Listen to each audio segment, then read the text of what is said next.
ඔයාට පොඩි දෙයටත් ඉක්මනින් කේන්ති යනවද? කේන්තිය කියන්නේ අපිට දැනෙන ප්‍රබලතම හැඟීම් වලින් එකක්. අධික කෝපය නැත්නම් කේන්තිය අපිව වැරදි තීරණ වලට යොමු කරනවා. ඉතින් අද මම කතා කරන්න යන්නේ කේන්තිය පාලනය කරගන්න.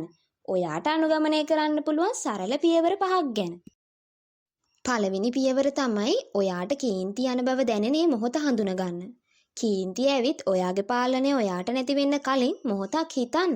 මට දැන් කේන්ති යනවා කියලා. මේ අවබෝධය තමයි ඔයාගේ පළවෙනි අවශ්‍යතාවය වෙන්නේ. දෙවෙනි පියවර තමයි ශරීරය සංසුන් කර ගැනීම. මේකට හොඳම ක්‍රමය වෙන්නේ ගැඹුරින් හුස්ම ගැනීමේ අභ්‍යාසවල නිරත වෙන එක.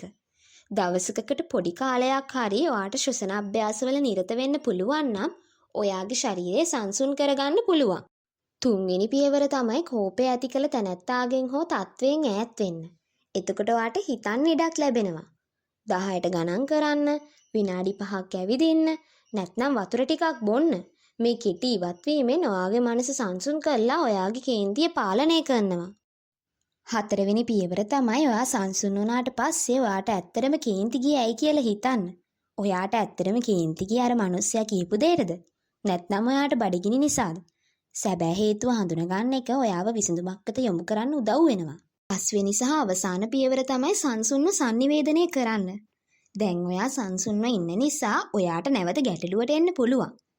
හැබැයි මේ වෙලාවේදී අනෙක් කෙනාට දොස් පවරනවා වෙනුවට ඔයාගේ හැඟීම් එයා එක්ක බෙදා ගන්න උත්සාහ කරන්න. කේන්තිය කියන්නේ ස්වභාවික හැඟීමක්. ඒත් ඒක පාලනය කරගන්න අපිට පුළුවන්.